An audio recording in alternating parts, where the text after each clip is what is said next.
Qu'ils soient de Bondy, Marseille ou Vaux-en-Velin, les jeunes qui grandissent dans le béton vous le diront. La banlieue a son langage, un mélange d'arabe, de gitan, de dialecte africain, débité sur un rythme emprunté au rap et sans cesse renouvelé. Après le verlan, la mode du moment c'est le mot wesh, quoi en arabe. Wesh gros, ça veut dire comment ça va? Ouais gros, comment ça va? Bien toi ma gueule, tranquille? Ouais, tranquille, ça va. Le wesh c'est toujours en début de phrase. Wesh. Wesh. Wesh. Wesh ça va?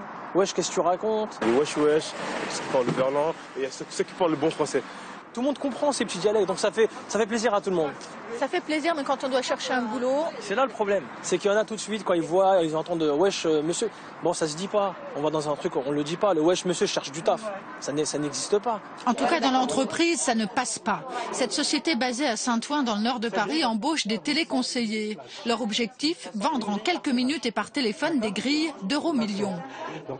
Olivier Birna, lui, en connaît des jeunes qui voudraient ce travail. Sa mission, c'est de les préparer et de défendre leur candidature auprès des employeurs. Mais là, ça n'a pas marché. Ces deux jeunes que j'ai reçus ont un gros problème d'élocution dans la mesure où ils ont très peu de vocabulaire. Ils tournent sur une trentaine de mots qui sont toujours les mêmes. Et puis, malheureusement, des tics du style wesh, et d'autres choses qui font que ça m'inquiète un petit peu. Quand on leur expose les deux candidats ne sont pas pris. L'entreprise a peur que leur langage rebute, voire effraie le client. Le client, en général, ça l'arrête très vite parce que d'abord, il a peur. C'est les problèmes stéréotypes, c'est tout ce qu'on entend à la télévision, les prises de carte bleue, les vols de carte bleue, les escroqueries. Ça va l'arrêter directement. Il croit que le jeune des banlieues est forcément délinquant. En général, ça arrête, oui, énormément. Ça arrête la conversation, ça arrête la communication, le client a peur et se rétracte.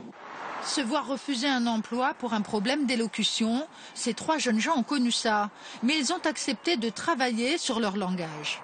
Et c'est ici, à la mission locale pour l'emploi des jeunes de Bondy, qu'Olivier Birna les a coachés.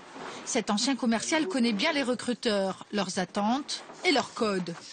Est-ce que c'est propre Il s'en sert pour préparer les candidats lors des simulations d'entretien. Jonathan vient d'être embauché comme animateur touristique, mais il a encore besoin de gommer quelques tics de langage. Vous pouvez me dire pourquoi vous postulez au sein de notre entreprise? J'ai pas trop d'expérience professionnelle, j'ai fait des stages par-ci par-là, professionnels. Et après le vrai métier que j'ai eu, j'ai travaillé dans un site touristique, c'est vraiment ça mon expérience professionnelle. Bon, tu te vends bien, mais il y a 2-3 choses, je pense qu'il faut absolument que tu rectifies. C'est que j'ai compté sur le nombre de fois que tu t'es présenté, tu dis 13 fois, voilà. Je sais pas si tu t'en es rendu compte. Tu t'en es pas rendu compte. Et un débit un peu plus lent, d'accord, et soit plus fluide. Pour que tu puisses bien les conseils portent aussi sur la présentation. Rodrigue, lui, a été embauché dans une grande enseigne d'électroménager après avoir renoncé au look jogging, basket, dreadlocks. Ça a été dur pour vous de couper les dreadlocks? C'était une part de vous-même et de votre personnalité. Ouais, ça a été dur. Au début, ça a été dur. Mais après, je me suis dit, c'est un mal pour un bien. Et les conseils payent. La mission place environ 1000 jeunes chaque année. Hicham, lui, a travaillé sur son langage et du coup, il enchaîne son 3e CDD. Son employeur, lui, vient de recruter son 10e jeune issu de la banlieue.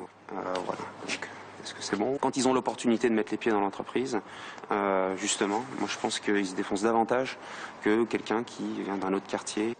Pour réussir leur insertion, les jeunes des banlieues doivent-ils renier leur langage? Certainement pas, d'après ce linguiste. Encore faut-il maîtriser les bases. Ce langage particulier ne vaut que dans la mesure où il s'ajoute, où il orne le langage commun, celui qui permet d'être un citoyen à part entière. Ces trois copains de banlieue sont très heureux d'avoir trouvé du travail, mais ça ne les empêche pas, entre eux, de parler wesh wesh.